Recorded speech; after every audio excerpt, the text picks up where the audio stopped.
Good morning. This is the Paradise Unicorn Priestess bringing you day 90 of A Course in Miracles, the Yin translation, where we use female words.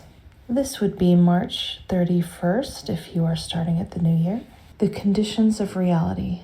The world as you perceive it cannot have been created by the Mother, for the world is not as you see it.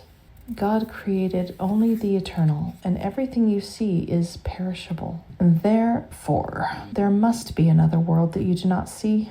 The Bible speaks of a new heaven and a new earth, yet this cannot be literally true, for the eternal are not recreated.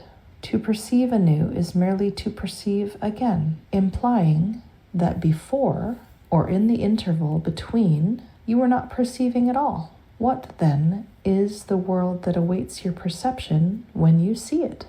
Every loving thought that the child of God ever had is eternal. The loving thoughts her mind perceives in this world are the world's only reality.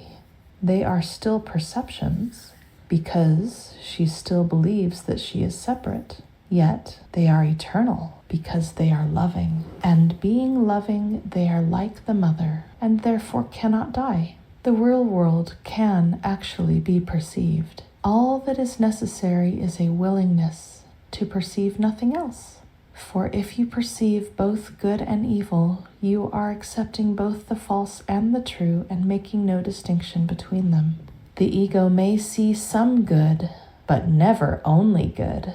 That is why its perceptions are so variable. It does not reject goodness entirely, for that you could not accept. But it always adds something that is not real to the real, thus confusing illusion and reality. For perceptions cannot be partly true.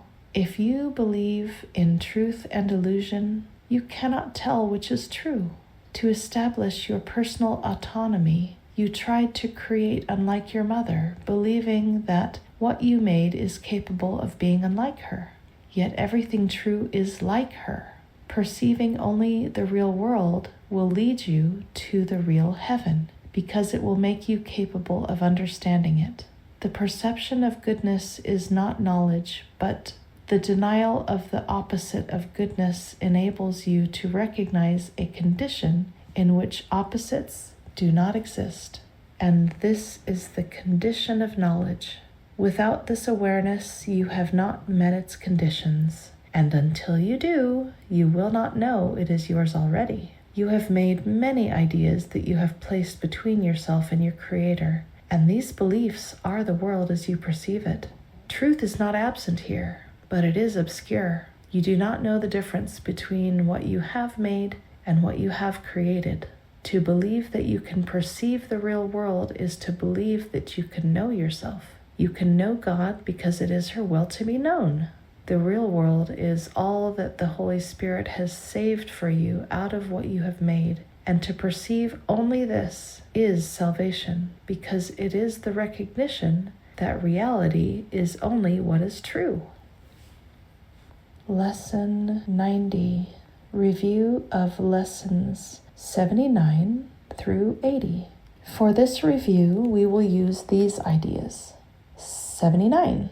Let me recognize the problem so it can be solved. Let me realize today that the problem is always some form of grievance that I would cherish. Let me also understand that the solution is always a miracle with which I let the grievance be replaced. Today, I would remember the simplicity of salvation by reinforcing the lesson that there is one problem and one solution.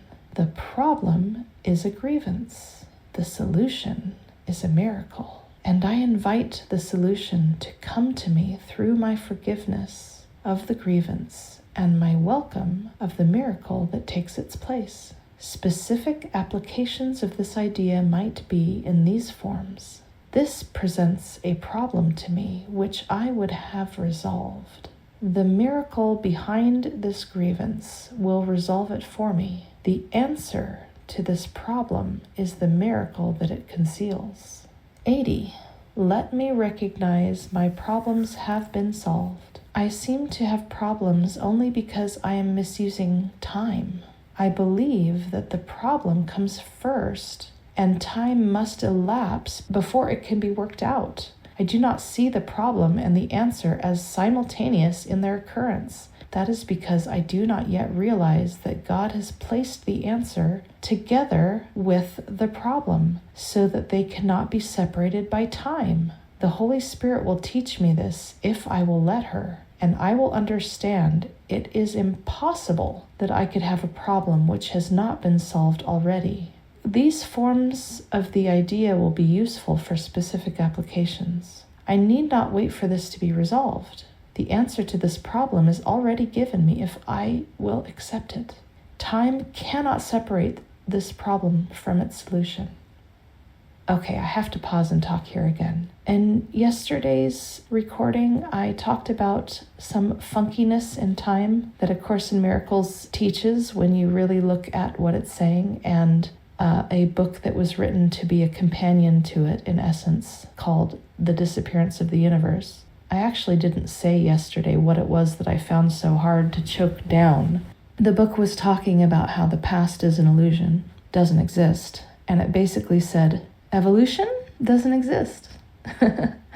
Oh yeah, I found that pretty hard to choke down. Like, my old self that was so much a part of me back when I self-identified as an atheist, was like, evolution is sacred. It's beloved. Like, you can't say that there's no evolution. But hey, if we're saying the past is an illusion, if we're saying reality is a dream, like what even is the past? You can't even say that there's one past. We talk about the mandala effect, sometimes jokingly. A lot of the purported mandala effect can be easily described by the quirky way that human memory works. And most people who claim that the past is unreal and one person's remembered past is no more valid than another person's remembered past would be considered a ranting lunatic by the standards of the average human today. A Course in Miracles is claiming that we are all ranting lunatics in essence, and that time is an illusion. Everything we think of as reality is an illusion. The past doesn't exist. Anyway, let me get to the point here. This last review that I read is talking about how the answer to our problems is given already. And if you think about it, most of our problems, and I'm doing air quotes that you can't see with my fingers right now, most of our problems that we think about as our problems are a recounting of what we think of as the past. It involves events that we think of as our past, irrefutable, solid fact. But miracles, according to A Course in Miracles, they basically undo everything that we thought was real. Just like a dream can fade when you wake and it doesn't exist anymore. And the disappearance of the universe is basically about this very thing. It literally is talking about everything we think of as the past as disappearing. Like you can't even find evidence for it anymore. It's just gone. Yes, you talk this way to an ordinary human, you sound like a ranting lunatic. But again, the Course is saying that it is the ordinary human that is the ranting lunatic. You and I, we are ranting lunatics, according to its teachings. And the past is an illusion, and the miracle undoes the past, such that you may go looking for evidence that your problem existed, and you can't find it anymore. It's just gone. Yeah, that's some weirdness right there. And those that go down the rabbit hole of A Course in Miracles, yeah, weirdness is what you're going to find. There are plenty of people who bump into A Course in Miracles and go, oh, hell no, and walk away and never look back. And there are people who throw the book across the room, not just once, but multiple times, but they can't help but pick it up again. Now, I've never literally thrown the book across the room because I've never literally held the book in my hand. I've only had digital versions, and I've never thrown my digital device across the room. But emotionally and mentally, I have thrown the book across the room many times, and I keep coming back to it. That's where I am. Dear listener, I have no idea where you are. Dear listener, I wish you well in whatever your situation, whatever it is that is your present moment. And I hope that you will give this a chance and a listen. And I hope that the creation of a female version of A Course in Miracles can offer you a really, truly fresh perspective that has nothing to do with previous ways of thinking.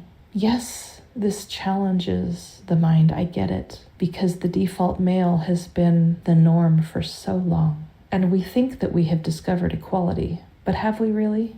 Until you take a walk in only the feminine and see where it rankles you, whereas the default male perhaps did not rankle you, have we really found equality yet? Have we really found the center of that pendulum? Until we really listen to only the female.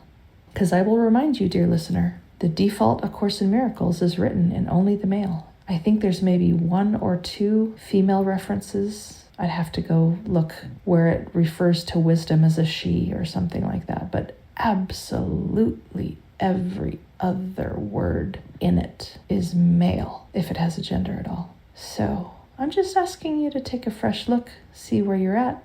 And maybe this fresh look will help you, really help you to let go of all the human baggage from the past, of old ways of thinking, of God, of love, of salvation, of heaven, of hell, of earth, of time. Like really fresh. Okay, enough of me ranting.